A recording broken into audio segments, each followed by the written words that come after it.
Hey everybody, it's Linda. I'm here with Sterling, your favorite guy. Well, everybody. We took a break last Sunday. Actually, your wife said, "Yeah, we'll go ahead and take a break." I said, "Okay." But listen, the minute they know you're coming, I don't know if you see it or if you even look, but I didn't look, but I think my wife was taking a look. Yeah. And he has high class, you guys, because his wife's name is Linda too. You know, it's so funny, as I had a terrible crush when I was young on Davy Jones of the Monkees. Did you ever meet him? I did, yeah, years ago. What was he like? A very sweet, very similar on camera, off camera. Yeah. Okay, because I heard he could be tough sometimes. No? Well, he married a Linda. And then I always had a crush on Paul McCartney. Okay. And he married a Linda. So I'll tell you, that's the name. You know what I'm saying? Okay, so let's start off with question number one. Listen, everybody, we also send our goodwill and hope everybody's safe. And, I feel that this too shall pass. So that's why you watch us, is because we give you reason to have hope. Okay, so number one, there's talk that Trump will run again in 2024. I haven't heard that, but there's talk. If he loses in November, what are the chances of him winning in 2024? I don't see him running in 2024. What I do see is him being, I'll call an aggravator from the sideline, still trying to push forward Russian policy and things that will benefit Russia. But I don't see him running again. I think that he actually will realize that, that's the end. He won't be able to get in again. Yeah. Do you see any of his family members running? Not in the next two presidential elections. I think it's very possible as we get to the third or fourth, we could see some resurgence there, but don't see it for the next couple elections. You know what I'm feeling as I'm talking to you is I'm feeling somebody might be Junior. Somebody may think they can run and there's no support, so they just sort of filter out. Okay, you heard it here first, you guys. Right. Okay, number two, is Trump being haunted? Oh, I love this one. Is Trump being haunted while living in the White House? It's an interesting question because past presidents do frequent the White House, dead presidents. Right. Because actually they're concerned for the nation and for, everything that goes on there. However, Trump is not sensitive to that. So he doesn't really pick up on that. And so there's no haunting going on. I think that was the nature of the question. Don't see haunting, but the presidents do, try to do what they can to put the right kind of thoughts in people's minds to help. I'd love to hear from Obama or any of them. I think Jimmy Carter one of the presidents saw Abraham Lincoln. Yeah, that's a frequent comment. I think people even stay in a Lincoln bedroom say that they see him. So, yeah. Somebody came from some other country, like it could have even been the Queen. And she was in the Lincoln bedroom and there was a knock on the door and it was him. That's what I heard. It might not be true. But Michael, what's that guy's name that wrote that book about Trump? Remember, he was sitting in the White House and they were all upset because he had carte blanche and Bannon talked to him. He said Trump used to come downstairs all the time and then stop because I guess something happened or he felt something or saw something. So, but they're not haunting him. No. They're just saying, why are you here? They're still trying to figure everything out, right? There's the door. Oh yeah, if we put one of those EVP things that turn it on, you'd probably hear "Get out." Yeah, exactly. Okay, is Trump telling the truth about his hydrochloroquine? Is he taking it? So when he had the initial scare, when he had COVID-19, he had a milder form, was it March or April? I feel he did try it. He actually tried it for a few days, had some bad reaction, and from there he stopped. But in his own mind, he feels like because he didn't die, it's still okay. But I also pick up that he still has financial interest in hydrochloroquine. So, I think there's a lot going on there that we need to be aware of. Okay, so he is saying this out loud to get people to buy it. Right. I think there were some heavy investments made and by he and his friends. And so there's a financial component to all the dialogue going on from him. And that's Right. important to understand. It's not just out of goodwill. No. Right. So the, what was I going to say, that the VA came out with a study and said it was horrible. It was killing their veterans. So yeah, when I read earlier on it, I picked up it was for financial reasons. Yeah. But he would lie. You know what I'm saying? Why? Why? You know, I think that the list now is as big as a phone book, you know, of all the lies. It's, yeah. And taking Clorox or whatever, people really were in the hospital. Oh my gosh. Yeah, Okay. I know the Poison Control line, they got a lot of calls regarding that. So whether Yes. people pick it or not, but there were a lot of people considering it, which is also very dangerous. Yeah. That's very dangerous. Okay, so number 5, states that have opened early, are they hiding the number of COVID-19 cases and deaths? You know, what I get on that is that there's both direct and indirect hiding of the numbers. So what I mean by that is that there are some states that aren't counting very well. They're not testing very well, so they really don't have good data. And there are other states like Florida that do have better testing, but they're cooking the books. Okay. So you can play all sorts of games with data and statistics, you know, by it's, you know, the number of new cases versus the number of, let's say, of total risk people or total population. You can Right. play with the numbers, and that's what's happening in Florida, for example. So Okay. there's, yeah. So will there be a second wave? And will it be worse than the first wave? Yeah, my guys are telling me that we will see a second wave in the fall, but the good news is because testing will be much more available as well as tracing. And remember, I think even a couple of shows ago, we talked about tracing and even using artificial intelligence technology to do better tracing. Right. So you can catch an outbreak faster and then you can shut it down. Right. So it's almost like we'll see a bump in the fall, but it'll be mitigated by all the technology and the better testing. So. Right. So people will be frightened, but it won't nearly be what it was before. Right. It'll be mitigated. Absolutely. Yeah. Okay. Only 6 months to the election. When will Biden announce his VP? I think you answered this before even. Yeah, probably. I mean, what I get on it right now is that it's going to be probably within 60 days. So what that means is just before August, all the conventions, right? I think you said July before. Yeah, I think the Democrats, the convention starts August 7th. And then I think for the Republicans, it's August 24th, or it's August 24th to the 27th Republicans. But I feel like he's going to announce just prior to the conventions. So. Okay. Okay. And also, you don't have to. What? Go ahead. I'm sorry. I was going to say what I picked up is that he has three female candidates he's looking at right now, and so he's really still trying to decide. Can you see them at all, or one of them? Yes and no. A little bit of fluctuation there. So I think there's a lot of people trying to help him with the decision. So there's a lot of free will. It looks like there's 3 primary candidates for VP. Okay, whoever it doesn't matter. He's going to win. That's my interpretation. He will, yeah. Okay, so people want to know rents and housing prices. Will they start to fall a little so people can get in there and get something cheaper? So maybe take that question on 2 different sides: rent and housing prices. Yeah, there you go. So housing prices are going to see a little bit of a dip here as we kind of get through the end of the year. Mostly because, you know, it's obviously, you know, it's a supply and demand situation, and a lot of people, the demand won't be there, the strong demand. So that will drive some of the prices down.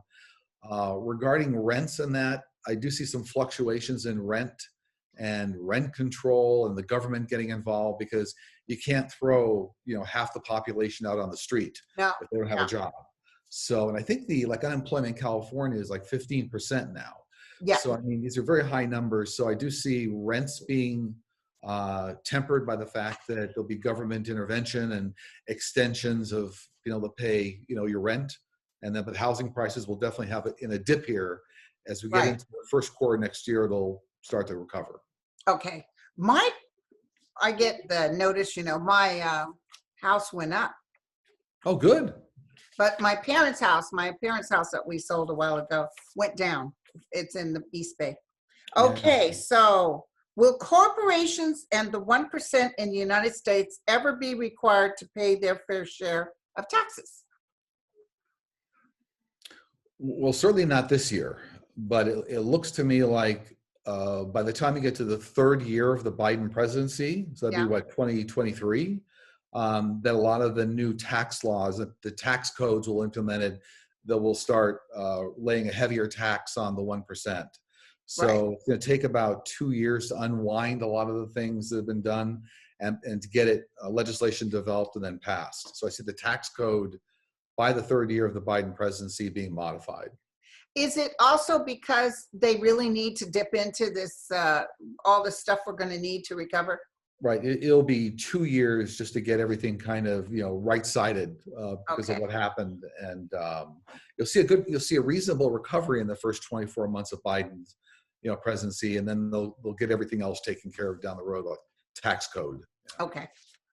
Now, wondering about the reelection bids of Republican senators. I think you talked about this too before, but is there any kind of flags you're getting? Yeah, it seemed kind of high, but this is interesting. The last time I asked about this, they said there was something like approximately half of all the Republicans across the House and Senate, lower and higher house, would actually be replaced, but replaced with a combination of some Democrats and Republicans that were more willing to work across the aisle. Oh, so different kind of a Republican, but I saw, and I questioned them, I said, half? And they're like, yeah, about half. So that'd be a good thing. More reasonable people. That's what's going to happen, is we're going to go into reason. No more of this person. But I got to tell you something. I did get a flash, and I'll do my own video later. But I did get a flash that I saw Lindsey Graham actually losing. I hadn't really saw him losing before. Yeah, I do too, as a matter of fact, now that you're asking, yeah. Right, I saw it, and I'll get into it later. Sure. Okay, so I'm hearing about a vaccine in September. What do you think the odds are? 0 for September. But so here's what I've gotten, and I continue to get, because when I asked my guys about it, they said it was August of this year, there'd be a breakthrough on and understand COVID-19, the coronavirus, from a remote part of the world. So for me, they were telling me understanding the blueprint of the virus, because you can't really effectively fight it unless you understand what it's all about. Right. And then it was a year from this August, so August of next year, kind of end of summer, where the vaccines would be available, is what I saw. Yeah. Okay. Because that Dr. Fauci is saying he thinks we'll have something by the end of this year. But not September. He never said September. Yeah, and by the way, trials are starting right now, and there'll be trials starting in January, but that's different than widespread availability of a vaccine. And I did see the vaccine coming from like 4 different manufacturers, because I saw like 2 of them give you a little bit more of a muscle reaction, 2 don't. And so there's the complexities there, but widespread availability, August of next year. Okay. Yeah. Okay, will Trump be arrested right after he loses the election? No. I mean, I never saw him. No, there's too many lawyers on the case, and too many attorneys, and even if he was to be arrested, they would drag it out in court for 5 years. So yeah. And then he'll be gone by then. So yeah. Okay, so people want to see him arrested. I understand. Yeah. You can understand their passion. I can. Okay. Will the Supreme Court grant a stay on the release of the Mueller report? It's an interesting one, because Roberts is really having kind of a challenge of his conscience. So, I think that he would prefer not to grant a stay, but I think we're actually going to see a stay come down from the Supreme Court this year, and it won't be until the Attorney General is replaced next year that then the new Attorney General fights for the release of the report. So, so we will see it shut down for a while. I do. I think that the stay is going to be granted, so it won't be released this year. Yeah. Okay. Quick question in between that. Is Roberts going to stay in the Supreme Court, or are they going to escort him? No, I think he's going to stay, but I do see health issues for him like a year out from now. Okay. So I see him battling something. I don't know if it's a little bit of cardiac something going on there where he's got to get some extra attention. Yeah, Okay. Okay. might be all the Um, stress. I'm going to tell you what I've always seen. I always saw Mueller as a hero. And Oh I yeah, always saw all the information coming out and a plethora of information when Trump was gone. yeah, Just oh yeah. like, oh my God, this guy was a two-time, we already knew, but the other people might wake up. Okay, what does 2021 school year look like, especially for seniors? Well, it looks to me like this fall is going to a bit of a write-off. Now, I say a write-off. It's going to be a lot of remote learning and distance learning because the schools don't have the wherewithal to kind of protect everybody. You can't put them in close proximity. However, the winter season looks like they're going to have a lot more safety measures in place. So there's going to be a lot more, by the way, what I pick up is ultraviolet technology, UV technology to be able to create safer environments.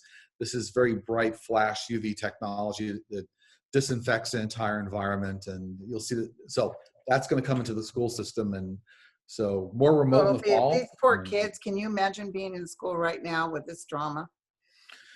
Yeah, it's this virus is changing the entire world. There isn't a single facet that's not being changed. And our young people, remember when we were young, it was Yeah. always about hanging out with somebody or doing something. Well, Sure. I'm way older than you. I'm talking, I was young in the 70s, Mhm. 60s. I graduated from high schools in the 70s, but it was all about hanging out. And of course, we didn't have cell phones. You talked on the regular phone, and my dad would scream if you were on there too long. Sure, sure. But yeah, just chillaxing. Although I tend to be lazy, so. Now everybody's on Zoom. Yeah, there you go. Okay, will Michael Cohen write a tell-all book? When will it be released? Is his life in danger? So I feel Michael is already well into writing a tell-all book. He's very well into it. And but what I see, interestingly enough, is that the publisher, whoever this publisher is, and I don't know but they're actually going to release one of the chapters around the time of the conventions. So the book won't be done, but they're going to release like what will be a very kind of interesting tell-all chapter, whether that's the forward to the book or a chapter one. But I saw a chapter like being released saying, hey, look, this book's coming, but they're doing that to upset the whole process. Oh my God, I love it. Yeah. So is he okay? Is his life in danger? He is okay. And the reason he's okay is there's too many people connected to him and watching him. Okay. So, there's nothing that's going to be able to sneak in. And if anything did happen to him, there'd be such a direct link to the White House that, you couldn't do it. So he's safe just by virtue of the fact that he's so out there and so public. Yeah. Okay. So, I never felt like he would be taken out, but I felt that if he was taken out, he has everything, like this book would still come out. Oh yeah, yeah. I saw him writing it while he's in jail and handing his attorney everything. Absolutely, and I didn't say that, and you're 100% correct. I saw him getting a jump on it when he was in prison. Right. Oh, he's furious. Of course, everybody else will say he's a liar, but we all know he's telling the truth. Okay, after the election. By the way, I was going to tell you, I feel his harshest critic was his wife. What? No, about the whole thing, about the whole experience. She wasn't happy with what he was doing. And he really took that to task. And so he's really. Or even his daughter. Yeah. I feel the women in his life were really the ones that he really felt the most bad about. And, after all this was revealed and eventually went to prison, but that's kind of who he really listens to. So. But he also, he kind of showed his rear, and there's a saying, showed your ass. He acted like big king, big product, always trying to get up next to Trump. Mm-hmm. And Trump used him. Yeah. Okay. After the election, will Trump and his family attempt to flee the country to avoid prosecution? Not really. There's global travel, but they're gonna try to face all the accusations head on with enough attorneys. So they really won't be fleeing. They'll be traveling around the world, but Okay. Does Putin believe he has achieved his goals by supporting Trump? No. And so what's interesting about that, that's why after he's out of the White House, he's going to be really trying to create havoc from the sideline, because he's going to try to still fulfill the obligations he has to Putin because of all the loans. You know, Putin wanted to make sure he gets his money's worth. Right. So Trump is still going to have to drive chaos from the sidelines, but it won't be as effective. No, in fact, my hit was that Putin was unhappy with Trump because he never got those sanctions off. Well, exactly. Came into office, he ordered all the sanctions off towards Russia. Someone ran to the Republican-run Congress and said, he's ordering all the sanctions. And Congress turned around and said, no, you can't do that. Right. So they're still in place. Mm-hmm. And Trump couldn't believe, as president, he couldn't go in there and just do that. So who are the men in black? That's a good one. By the way, that was an excellent movie too. Excellent movie franchise. Right. Well done. So they're a real organization. What I've got is that part of the federal government that was actually designed, a lot of years ago to try to protect a lot of the information flow having to do with our terrestrial neighbors or the aliens. Mm-hmm. But the reason they were originally created, I got, was because they want to protect any competitive advantage the U.S. might have had against other nations. So whereas if people were to talk, now Russia knows, now, Asia knows. And that's kind of where it all started. I see what you're saying. And then it got into an area where there was advanced technology where they didn't want that out in the public. But now we're going to see the next few years, a lot of this will be revealed into the public. So it'll be a lot less secret now. Awesome. Yeah. Okay, last question. Do you guys have a message for us all? Yeah, what they're saying is just try to demonstrate, kindness and love, like for everybody you meet, kind of during this pandemic, because it really does blossom. It really does grow out. So every interaction that we have, whether it's in our daily course of doing business or the supermarket, but that does kind of produce a wave of love and good energy. So just being kind and demonstrating love to whoever you meet. And I know some people are like, right, be kind, but it's true. Energetically, even if maybe you, honest to God, in your heart are just angry and you don't feel it, do your best to reverse that, because it'll help manifest what you need also. It's not just for the well-being of the country, it's for the well-being of your own soul energy. So absolutely. Yeah. I can't believe how we like to keep it at 30, and it looks like we did a good job, my friend. Almost on the money. Yeah, almost on the money. Because it's hard for Zoom to record bigger than that. So Exactly. Okay, so next Sunday? Sure. Okay, so we'll see you all next Sunday, and we'll be back with Sterling, one of your favorites. Are you ever going to do your own YouTube channel, or are you working on that right now? Yeah, I think maybe you and I offline will talk about that. Sure. Okay, because I monetize this, so I'm making money and you're not. Although you get a lot of clients. All good. It's all good either way. Yeah. Yes, I've heard nothing but good about you. All right, great. Well, thank you. Okay, my friend. Bye.